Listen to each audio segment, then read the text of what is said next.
new habits for the new year today on the Daily Ish Show. 5, 4, 3, 2, 1, 0, ignition, liftoff.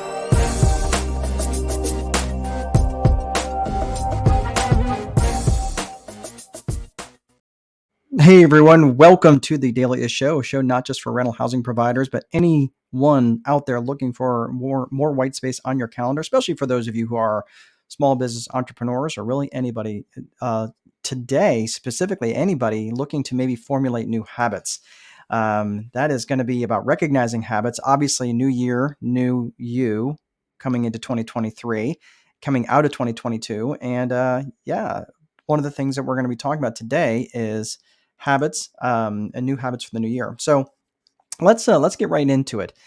One of the things that I love about this time of year is the fact that I get to stop, get to slow down a little bit. At least for me, I know a lot of people tend to get a little bit busier this time of year because they're rushing around trying to see as many people as they can. And let's face it, there's a little bit of guilt there about trying to see as many people as we possibly can and checking all the boxes, right? So we don't have to feel guilty, right? We're staying the will, right? As my grandmother used to say. But is to stop and reflect on the goals that I attained this year, and maybe some goals that I may want to have for next year. Said another way, or maybe a vernacular that you're used to hearing me say is my vision for the next year or the next 3 years. That is, and then of course the goals along the way to achieve that vision. Right, the goals are the waypoints along the way to attain that vision. And of course, if there's habits maybe that I want to break, maybe there's habits that I want to start, and this is a great time of year to actually do that. So, one of the things in terms of recognizing or maybe setting up new habits, obviously to make it easier for me to get to my goals and to attain my vision for the next year, is to recognize the habits I currently have. And I want to say that this year in particular has honestly in my life has probably been the best year of my life. And that's that's saying something, especially with the type of year. And again, I mean, I've had quite a few accomplishments in my life, and I'm not here to boast, but I think it's important that, let's face it, as entrepreneurs, and I know a lot of entrepreneurs watch this show, how often do you get to actually celebrate your successes where you barely get the sigh of relief out before the other shoe drops or something else shows up in your world, right? Can you relate to that? Well, it's really important. So if you guys have stuff that you would like to celebrate, please drop it in the comments section. I'd love to be able to help celebrate that with you, because let's face it, that might be the only celebration you ever get, right? But recognizing the habits, and this is something that I'm going to talk about here in terms of not just habits of things that we do, but they're also the ways that we think. But we're going to get into that here in just a second. But when I talk about habits, there's four parts to a habit that have to exist. Otherwise, a habit doesn't occur. And that's a trigger, a craving, and a response, and a reward. Trigger, craving, response, reward. I'm going to go through all of those here in just a second.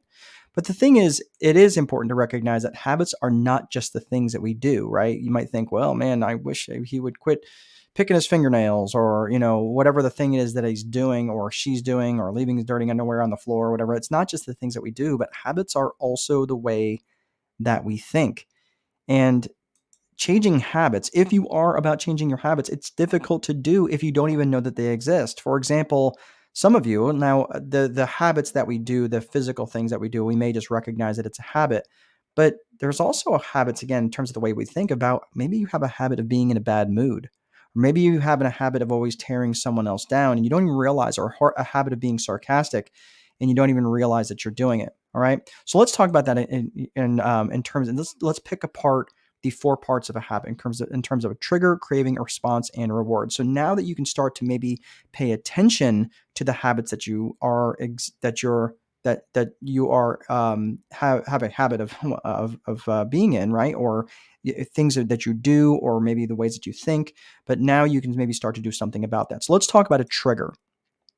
A trigger is simply something that obviously causes you to start thinking about something. It's a trigger. It can be anything external or even something internal that causes you to think about what is, that will set apart this habit in motion.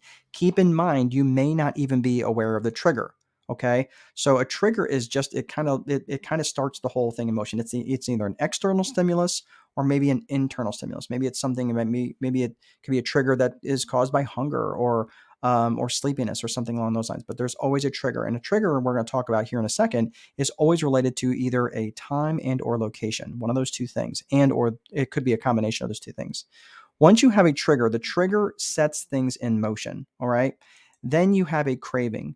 If the trigger isn't there, right, or say the trigger is there, but there is no craving, there's no disconnect between desirability, right? That there's no desire. That's the gap between what you have and what you want. That's a craving. So if there's no craving, then there's not going to be, and it will be short circuited at that point, right? So let's say, for argument's sake, a trigger might be you seeing a commercial for a Dairy Queen bacon double cheeseburger, right? And that might be the trigger. If you see that commercial, which would be the trigger, if you see that commercial at 7:30 in the morning after you just had a stack of blueberry pancakes, there may be no craving. So without any craving, you're not going to get to the next phase of this, which is a response. Now, this response can be an internal response, a visceral response, or it can be a physical response where you get up and you go do something, right? Or you just react in some specific way, right? So so far you got the trigger, the craving, the response, and then of course you've got the payoff, you've got the reward. If there's no reward, you're not going to do it. There's even though you may have a habit that you hate doing, there is some reward for it. Even though it might be, man, there's this, you might get some certainty from this, from this. Even though it's something you don't like doing, you might still get some certainty from it, just because that's the payoff. You get some certainty out of it, right?